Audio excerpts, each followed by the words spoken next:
Welcome to the Gadget 360 show, and I have to tell you something that I didn't want to talk too much about, but now that we've had a small bit of a solution, I can. One of the things I miss the most, I miss tech events the most. You go to a CES, a Mobile World Congress, an IFA, and you're exposed to thousands of new things, innovation, technology pouring out of every single square inch of these events. And that has been the biggest loss with this pandemic. Well, IFA thought they'll do something a little bit different. It wasn't like it was before, but it was a kind of a combination thing. Very few people were physically there, the rest of it became virtual, but they at least pulled it off, and some really interesting announcements came out of it. So we'll talk about IFA, then we'll talk about this, the Sony WF-1000XM3. The 1000XM3 sounds very familiar because in noise cancellation technology, the big brother of this is one of the best noise cancellation headsets you can buy. This almost has the same technology, but as TWS earbuds. We'll actually test out everything on these. Then we'll move on to the XGIMI 1080p Android TV projector. 100 inches is like an Android TV and actually is quite an interesting product for something this portable. Then we'll move on to this one. This, of course, is a UV sterilization and a wireless charger put together. Two things, put your phone into it and it's sterilized. Put your phone onto it and it's actually charged. That and a whole lot more happening on the Gadget 360 show. On the show, we get an exclusive up-close sneak peek at the top gadgets showcased at one of Europe's biggest tech shows, IFA. And we test out the Sony 1000XM3 TWS earphones. How is the noise cancelling on these little pods? Find out. Spruce up your movie nights at home with this ultra-portable projector. The XGIMI Mogo Pro is with us and we tell you if it's worth its metal. All on the show today. And of course, we've got to get started with all the news coming in from the world of gadgets and gizmos. Let's take a look.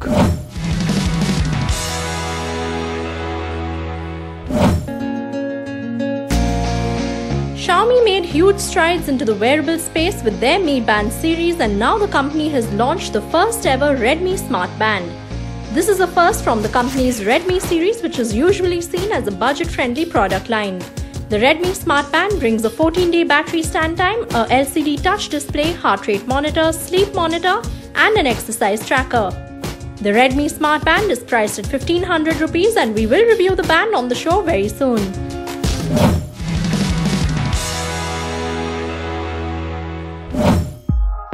Apple has opened its first floating retail store in the world. This is in Singapore on the Marina Bay Sands and is an all-glass dome-like floating structure. The Apple Marina Bay Sands also has an underwater boardroom located on the lower level of the store. This comes ahead of Apple's online launch next week on 15 September.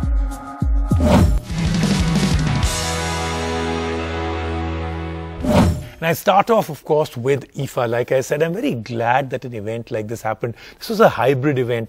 They had exhibitors, they had a few people that were actually physically out there, but predominantly all of it happened virtually. But hats off to IFA that they actually pulled it off, because almost every other event actually has got cancelled, and they did a pretty good job around it. Let's take a look at some of the main announcements that happened. Fitbit had a new watch that I thought was absolutely fantastic, and some quirky stuff that came in from there.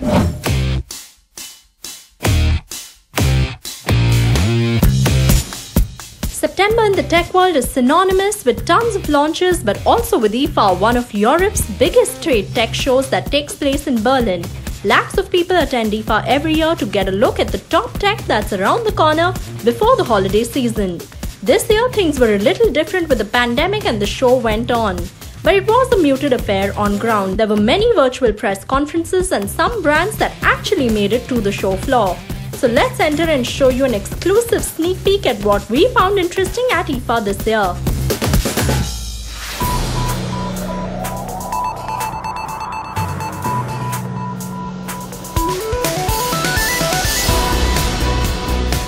Many new smartwatches were showcased at IFA this year, including the likes of the new Honor Watch GS Pro and the Honor Watch ES. But the big highlight we saw was Fitbit's latest Sense that was showcased here. This is a smartwatch that goes above and beyond and brings temperature sensors to the wrist. It also has an EDA sensor for tracking stress, an ECG for monitoring heart health, SpO2 amongst other features. Slated to be launched in a few months, the Fitbit Sense drew many eyeballs at IFA. There were a few phones like the new Zenfone 7 Pro at IFA this year. This is a phone that brings a triple lens flip-up camera module. Huawei was there too with their new P40 Pro Plus smartphone that's set to take on Samsung's Note 20 series. Phones didn't see too much light of the day at IFA, and nor did laptops. Honor was one of the few brands to launch their next MagicBook 14 and 15 at IFA. These laptops are a refreshed version of their predecessors and come with AMD Ryzen processors this time. Philips launched a new 4-sided Ambilight technology TV. This is the Philips OLED Plus 935 model, which, like its name suggests, is an OLED TV. 4-sided Ambilight means that this TV projects color from all its 4 sides, giving a halo-like effect around the TV. Initially, Philips had this on the other models on just 3 sides.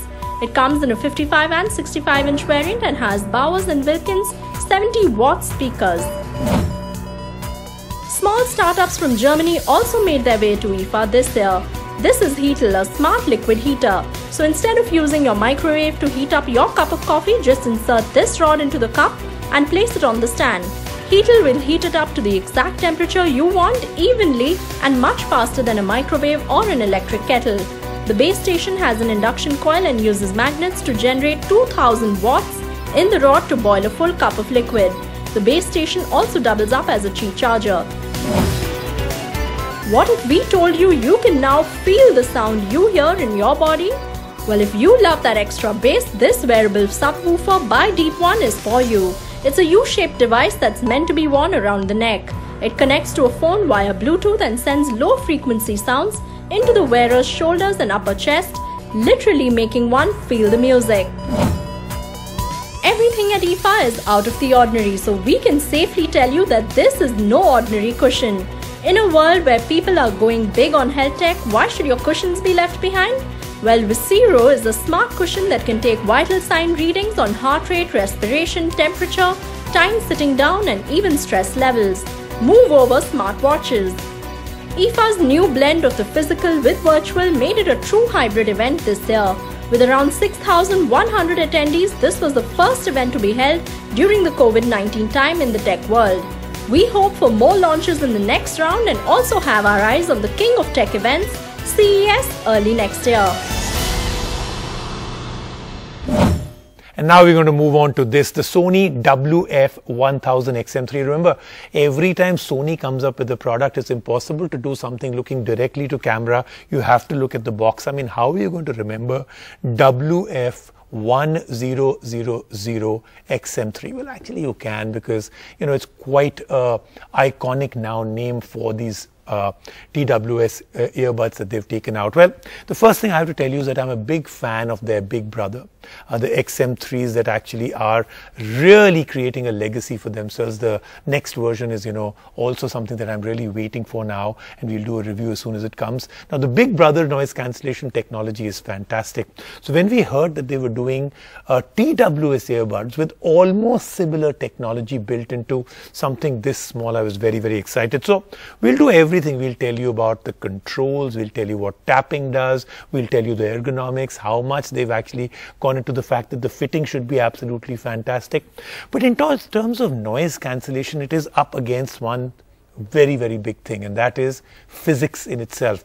The big brother actually is over the ear, covers the ear, so a lot of the noise cancellation is happening because of the physical effect of the actual headphones. In this, these are in your ear, right? These are TWS earbuds. So how is the noise cancellation out here? Look, I've tried them out. They were fantastic, but we also thought we'll do a semi-scientific test. The TWS market in India is exploding, with different brands getting into this segment at the speed of, well, sound. Sony brought 2 TWS earphones just a month back for sports and have now launched the next in their lineup. This is the Sony WF-1000XM3. They boast of specs that compare to the AirPods Pro and have only one ambition: to earn some space in your ears. So let's find out if at 19,990 rupees, are the Sony 1000XM3 a bang for your buck? These babies look every bit premium. We love the black and copper bronze case that seems to be the color of the season. But we do wish the pods also brought some bronze accents on them. Once worn, they don't stick out of the ears much, they feel like they belong and sit pretty tight. To fit your ears perfectly, you do get an assortment of ear tips. The sound is sealed off instantly, and that's also because of noise cancellation.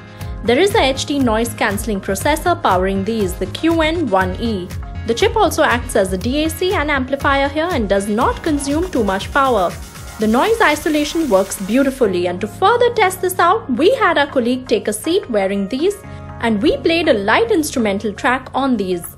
We gradually increased the noise level from behind him and asked him to turn around if he heard something. So well, only clapping got his attention, so the noise cancellation on these are pretty good.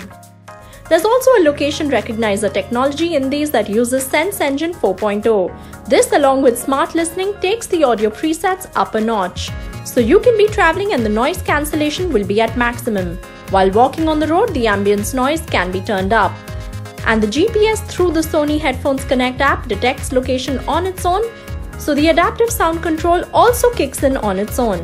The big highlight on the 1000XM3 is 360 reality audio, so you can sit back and play a song or watch a movie and the audio experience will put you right in the center of all the action. There are 6mm drivers, which is not too high on paper, but these exude clarity and the sound details are actually pretty impressive. It's versatile as well. For rock music, the audio is punchy and it works well for vocal content like podcasts as well with smooth mid-ranges. There is DSEE-HX or Digital Sound Enhancement Engine support as well, which restores detail to lossy streams. The Headphones Connect app also allows you to make changes to the EQ to fine-tune audio further. There are touch gestures on the earpods to pause, resume, skip tracks and even take calls. The call quality from these was very clear when we tried it. The person on the other side did not complain of a muffled voice. Like the AirPods Pro, you can take off one pod and the music will pause. If you want to quickly listen to an announcement or conversation, you can long press on the left one and it will turn on ambience mode instantly. The Sony 1000XM3 lasted us more than 5.5 hours on a single charge. You will get a lot of battery mileage out of these. In fact, with the noise cancellation switched off, Sony claims it can go up to 32 hours. It definitely edges past competition here, but unfortunately you don't get wireless charging with the case.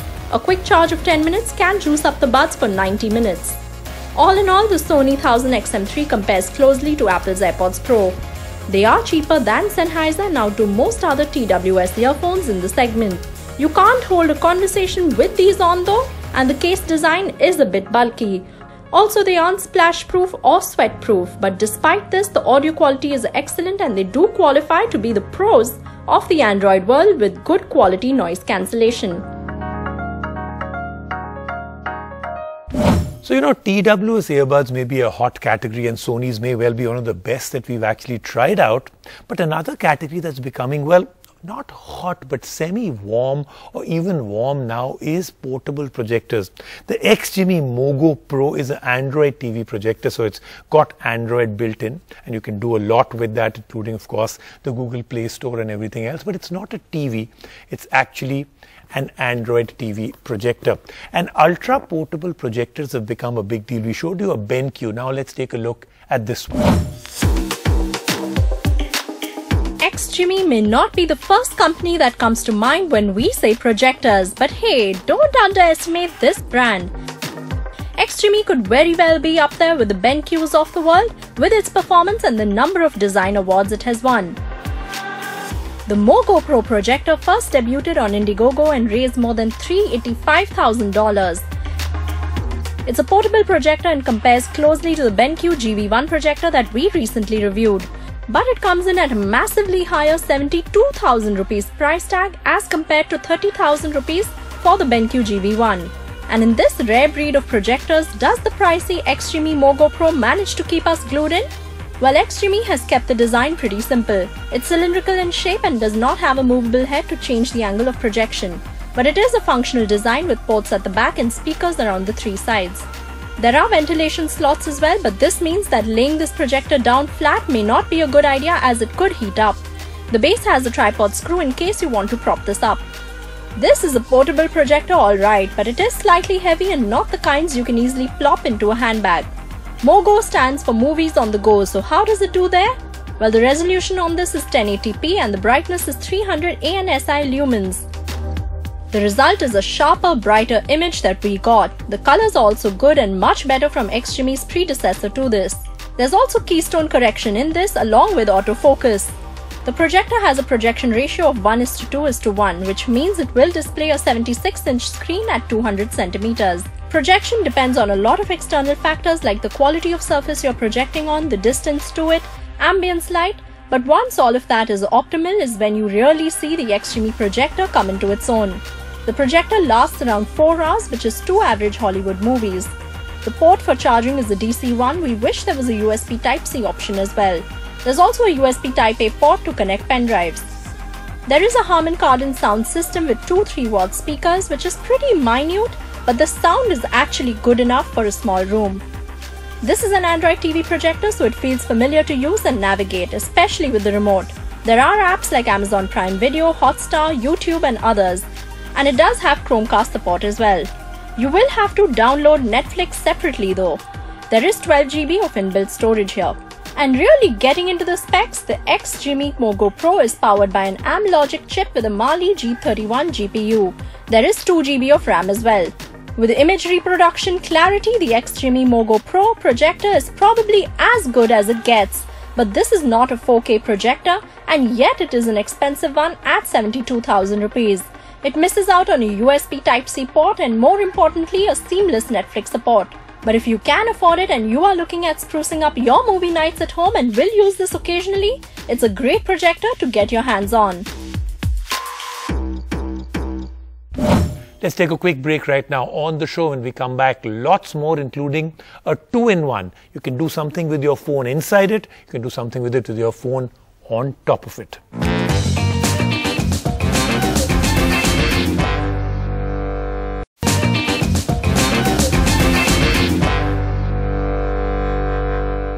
So some technology comes out of innovation, some comes out of necessity, and this one comes out of pure necessity.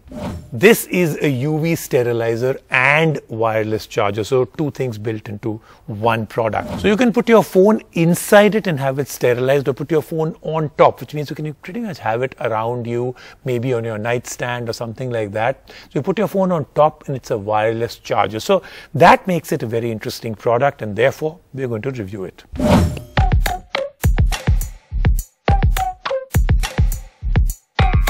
Not a pencil case, not a tiffin box. This is a box that belongs to the new and developing category of UVC disinfecting gadgets. The Rager Arc 1500 is a box that can disinfect objects by bathing them in the sweet UVC light and wirelessly charge your phone at the same time. We have seen disinfecting cases the size of microwaves, so this small and portable size had us pretty excited. Inside the box are 2 UVC LED tubes on either side. These aren't too big, but the company claims that exposure of 8 minutes can eradicate viruses and germs by up to 99.99%. There are no certifications this box brings, so it is hard to verify this for ourselves, but we packed in 2 to 3 small objects that easily fit. Most phones also will fit inside this box. And you switched on this button to get the disinfection started. The minute you open the box mid-cycle, the UVC light will cut off. The top lid of the Rager Arc doubles up as a 10 watts Qi charger. It can juice up any phone that supports wireless charging with ease, and it can also charge AirPods or other wireless earphones. And its multifunctionality doesn't end there. The box is also an aroma diffuser. Add a few drops of aroma essential oil into the tiny hole inside the box and it will diffuse into the air, leaving a lovely smell. The Rager Arc 1500 has to be plugged in at all times. There are 2 Type-C cables that come in the box. It is not too light in the pocket at 3,499 rupees. Plus, compared to the bigger UVC boxes we have seen, this one does not give us the robust UVC dosage that seems needed to truly keep products clean. But It's not just a 2-in-1 box, but it's 3-in-1 with the aroma diffuser and is still more portable than most boxes we have seen in this segment.